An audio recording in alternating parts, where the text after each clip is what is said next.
Today I'm going to talk about gaslighting, that tasteless, odorless form of abuse that is really hard to define because the only time it works is when you don't know that it's happening. Welcome to Looking Behind the Mirror, where we explore narcissism and take our lives back as we make sense out of nonsense. As a quick disclaimer, everything I say is based on my opinions and my personal experiences. I am not a professional, and if you are really struggling, I encourage you to seek professional help. I am providing links below for you. Gaslighting. I want this video to be a more advanced explanation of what gaslighting is. My goal in this video is to really encompass the spirit of gaslighting and to break it down into bite-sized pieces so that we can really understand it a little bit better when this video is over. Gaslighting is named after the 1938 British play Gaslight, which was also made into two motion pictures in 1940 and 1944 by the same name. I have watched both of the motion pictures. I've never seen the play. And if you really want to understand gaslighting, I would recommend that you watch the movie Gaslight, either one. The one with Ingrid Bergman was probably better. It's really a cartoonish, exaggerated illustration of what gaslighting is, but I like it for that reason because I think it's a very good display of, the form of abuse was named after the play or movie. It really shows great examples of what gaslighting is in a somewhat exaggerated form. Although I'm sure that the things in the movie/play are things that have actually happened to real people. I'm not going to go too deep into the plot of the movie/play, but basically this was back in the day when homes were lit by gaslight, and if you turned the lights on in one part of the house, it would kind of spread the gas throughout the home and make all of the lights a little bit dimmer. And the movie has a husband and wife where the husband basically moves into the wife's property. The wife is rich and he sweeps her off her feet, marries her, moves in with her, and he's hiding things up in the attic, I think if I remember right. And he's looking for her jewels, that's right. She has some family jewels that he's looking for. So he's up in the attic looking for the jewels, and so he turns the lights on up there, and that makes the lights in the rest of the house dim. And the wife notices the lights dimming, not knowing that her husband's in the attic looking for her own family jewels. And when she mentions this to him, he treats her like she's crazy. He tells her that the lights are not dimming and that she's imagining it. Although the movie's named after this one trick he plays on her, he plays all kinds of tricks on her, and they're really all in a similar vein. Trying to drive her crazy by convincing her that she's crazy, and ultimately he wants her to end up in an insane asylum so he can steal all of her money. One important aspect of the story, Gaslight, that I think is an important aspect of gaslighting itself, which makes gaslighting so insidious and hurtful and damaging, is that this was her husband. She loved him. She trusted him. She married him and allowed him to come live with her on her property because she trusted him. And this was a deep, deep betrayal of her trust. I won't spoil too much of the movie, but he never really had good intentions and was truly without conscience. So how do we define gaslighting? You can Google it and look it up. It's a form of psychological manipulation that makes the victim question their own reality. But what does it look like in real life? When someone is gaslighting you, that person is molding your beliefs. The beliefs that you would normally have based on your own experiences, your own intuition, your own way of processing information, they get perverted somehow. The process that you go through to interpret reality gets hijacked, and the gaslighter affects your belief system in a way that your beliefs are bent, molded to what the gaslighter wants you to believe. Later in the video, I'll go over several examples of exactly how this is done. So stay tuned for that. Hopefully it'll make more sense at that point. Gaslighting is based on trust. You cannot gaslight someone that doesn't trust you. And more so, gaslighting is based on trusting someone more than you trust yourself. If someone is dictating reality to you and it doesn't quite line up with what you're seeing and hearing and experiencing, it takes a certain level of trust to ignore your own beliefs and your own intuition and take on the beliefs of someone else. You really have to trust that person more than you trust yourself. And this can happen for a lot of different reasons. I think some of us don't realize how susceptible we are to this type of manipulation. When we look up to someone, when we admire somebody, when we've put someone on a pedestal, or when we're in love with someone, or when we're emotionally dependent on somebody, we can be vulnerable to gaslighting if that person doesn't have good intentions. We can trust that person far too much. The biggest challenge with gaslighting is recognizing it, because you're in a relationship, whether it be romantic, business, family, friend, whatever type of relationship it is, it's a relationship with someone that you trust, absolutely. And you don't know that it's happening because you're operating on trust. Any confusion that you feel is never resolved because you have the confused moment. And in the confused moment, you have options. Option A, the gaslighter is wrong. Option B, the gaslighter is right and you have just remembered things wrong or interpreted things wrong. You really only have those two choices. And when the gaslighter is someone that you trust and the gaslighter is adamant about their interpretation of reality, you have to get to a point where you are willing to acknowledge that the gaslighter is purposefully lying to you just to mess with your head. And when you trust someone, love someone, or are dependent on someone, you've put someone on a pedestal, you admire that person, you're emotionally invested in the relationship, it's really, really difficult to reach a point where you're willing to say, this person is playing with my mind for no reason other than to just hurt me. Gaslighting is devastating. It's heartbreaking. It's infuriating. It's one of the deepest betrayals that you can perpetrate on another human being, because it's not just any human being. It's a human being that trusted you and a human being that possibly had a very strong emotional bond with you. It's taking advantage of the most sacred parts of our humanity for personal gain and hurting someone else very deeply in the process. Once we recognize that we're being gaslighted, that's really the biggest step. Gaslighting loses almost all of its power once we see it for what it is. Almost. But that's just where the healing starts, when we realize that somebody that we deeply trusted has betrayed our trust. That's when we look back and scramble to recall what the last months, years, or decades have been all about. When I look back on gaslighting, I don't really remember it.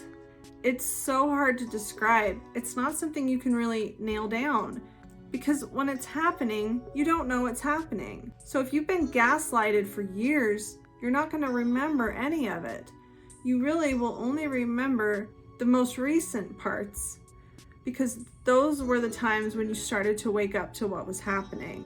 Let me just give you one example of what I mean. Let's say that you're in a romantic relationship with somebody and you go to a family party with him and his sister is there and you get along really great with his sister and you have a great time, and you go home and it's a couple days later and your partner brings this party back up and you have nothing but good memories of this family party that you went to. But he starts telling you that his sister had a talk with him, and his sister said that you were very rude at this party and that you ignored everyone and you didn't even say goodbye to everybody when you left, and that you really hurt everyone's feelings and you really embarrassed your partner, because now your partner has to explain to his sister and other family members why you were so rude. Now, let's assume that in reality, you were not rude at all. And let's assume in reality that this sister never actually said anything to her brother at all. You're being gaslighted. Your partner, whom you trust, is telling you that his sister is saying that you're rude. The idea that you're rude is the concept that you're being gaslighted to believe. In your reality, you're not a rude person. You're considerate.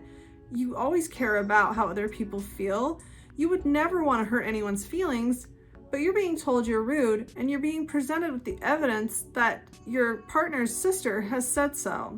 You're too embarrassed to talk directly to the sister, and it would never occur to you in a million years that your partner, the person that you love and trust more than anyone, would make this up, would just make it up to make you feel bad about yourself.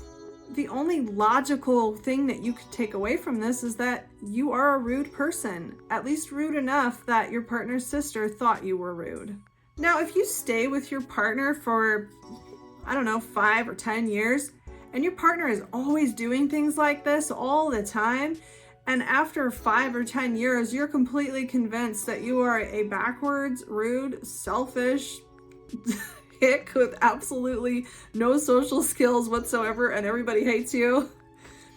When you finally realize that you're being gaslighted, maybe for the 100th time this happens to you, and you finally go talk to the sister and realize that the sister never said anything whatsoever about how rude you were, and it finally dawns on you, oh my gosh, he completely made this story up just to make me feel bad about myself, just to make me question my reality. You can't go back in time and remember all of the times that you were gaslighted, because your memories of being gaslighted are not memories of being gaslighted. They're memories of, oh, remember that one time when I was really rude? Remember that one time when I was a real idiot? Remember that other time that I totally screwed up on that thing? And remember that other time when I kept forgetting things? That's what you're going to remember. You're going to remember the gaslighter's version of reality, because those are the memories that you stored. Those are the memories that you accepted. You were not putting down the memories of being gaslighted. You were putting down the memories that were being implanted. So now, all this time later, it's really, really difficult for a victim of gaslighting to recount the ways in which they've been gaslighted, because there's really no way to know for sure. So now let's get into some different examples, because there's all kinds of different ways that you can be gaslighted. I think that was a pretty good example with the sister-in-law or the partner's sister, but there's different forms that this can be done. A simpler way of being gaslighted is when a gaslighter just simply denies something that they've done. This is a little more benign, and it might not even be done intentionally, but more of a knee-jerk, childish attempt at getting out of responsibility, such as forgetting to tell you about some plans and then pretending that they did tell you. Maybe they're not even quite sure if they've told you or not, but suddenly you have to go somewhere on Friday night with your partner, and you ask your partner, why didn't you tell me about this? And they say, oh, I did. I told you last Thursday, when they didn't. Maybe they aren't quite sure themselves, but that could be considered gaslighting, although in a more benign form, unless it's done repeatedly and on purpose, because that can really start to wear on you as well when you're always wondering, why don't I remember him telling me that? I don't remember him telling me about this, but he says he did. And it can also be done in reverse, where you know that he said something or she said something, but now they're denying it. I remember one incident in particular where a narcissistic person was telling me about this story that he had confided in a friend. And he was telling me, yeah, I told him about this, and I told him that this was happening, and he knew what I was going through because he went through this, and we sat and talked about it. And then a few months later, I asked him, well, you told your friend about this and that and the other. And he said, no, I never told him about that. And I remember just feeling so confused. Like, I thought you spent a good 10 minutes telling me about this story that you told to your friend, and now you're telling me that you never told him. But this was someone I trusted with my life. Why would he lie about that?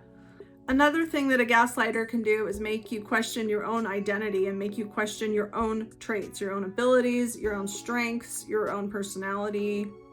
As a simple example, let's say that you're a dancer, and let's say you're a really, really good dancer, and you believe you're a good dancer, and maybe you're in some shows and you dance, and the person that's gaslighting you comes to see you dance. Over time, the gaslighter may convince you that you're really not that good of a dancer, and they may do it in a really insidious, sneaky way. They may criticize certain things, or they may tell you, yeah, I saw you on stage and I don't know anything about dancing, but you know, they might mention something that you did, an error that you made that you really didn't, and really start to make you feel like, wow, I'm not as good of a dancer as I thought if I'm making all these mistakes and I'm not even realizing it. And wow, he or she is really paying attention to me. I must be really special to him or her. But wow, I sure am making a lot of mistakes. I haven't seen this with dancing per se, but I have seen this exact type of manipulation, and it's not nice. They can also convince you that you're stupid, you're rude, you're unorganized, inefficient, lazy, that you're late, that you're selfish. Did I say stupid? And they can do this by focusing on the evidence. You know, like that one time you do something stupid, they're gonna really hone in on that and bring it up every day for the next 6 months. Yeah, you're so stupid. I mean, only an idiot would do whatever it was you did. And they can really convince you that you have certain traits that you don't by really magnifying the evidence and minimizing any evidence to the contrary. By really putting your focus on the things that will convince you that you have these traits that they're trying to convince you that you have. I had an experience where a different person was telling me that I was very unorganized and inefficient. And I felt that although I know I'm not perfect, that I feel like I'm a very organized and efficient person. And I really tried to push back on this, and I tried to explain why I felt that I was actually organized and efficient.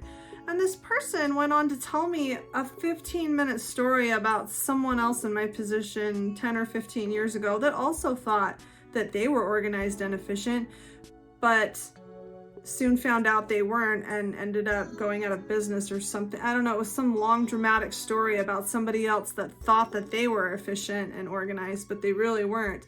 And the point of the story was, just because you think you're organized doesn't mean you are. And I'm telling you that you're not, so you better believe me or you're going to end up like so-and-so. Another form of gaslighting would be pointing something out right in front of your face that isn't what you're looking at and insisting that it is what it's not.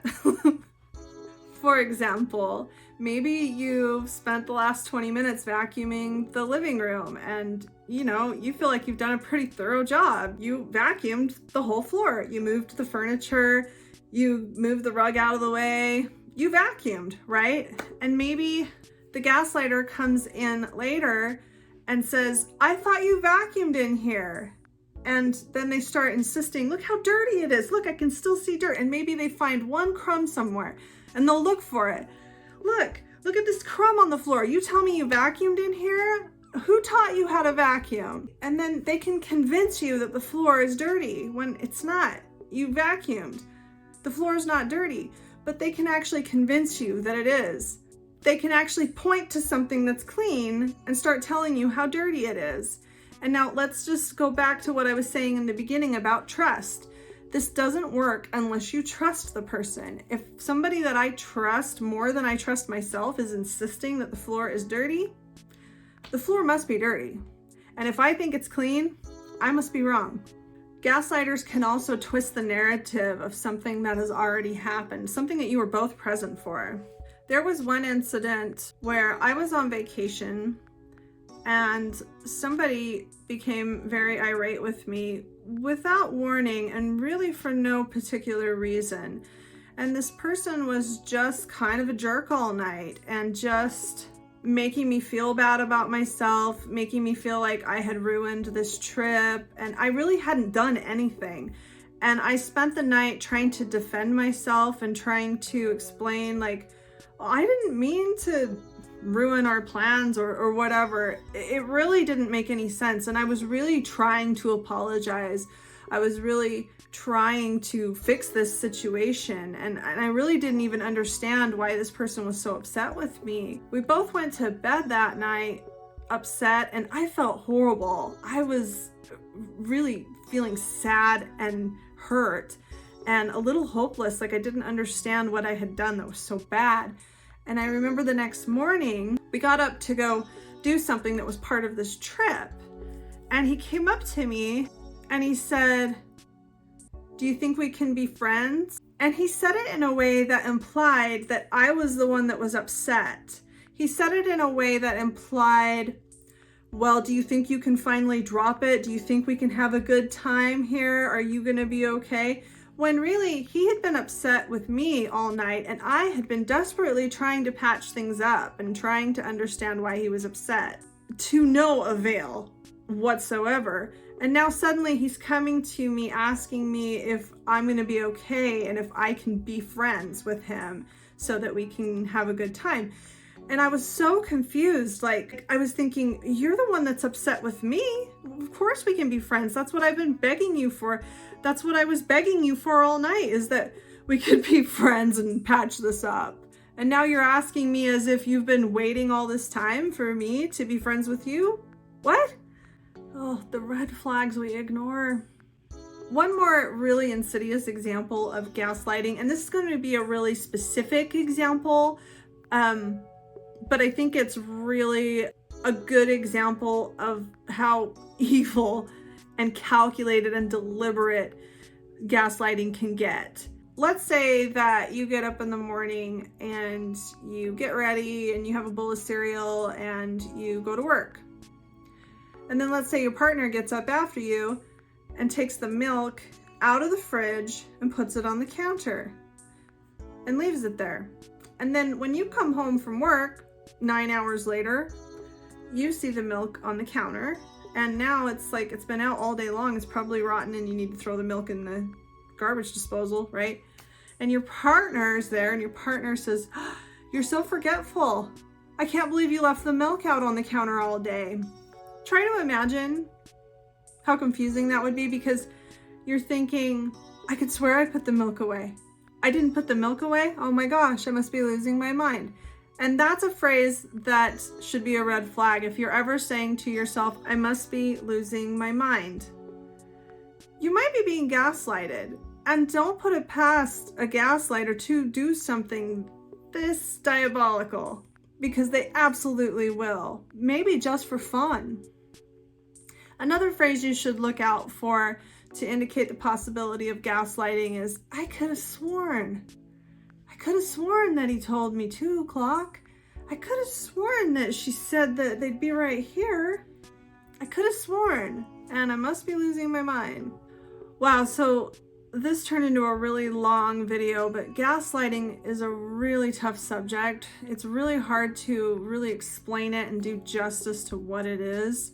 It's one of the most dangerous forms of abuse, in my opinion. I mean, psychologically dangerous, because it messes with your memories. It messes with your perception of reality. It messes with your perception of who you are and where you've been and what you've done and what has happened to you. It can actually drive you crazy.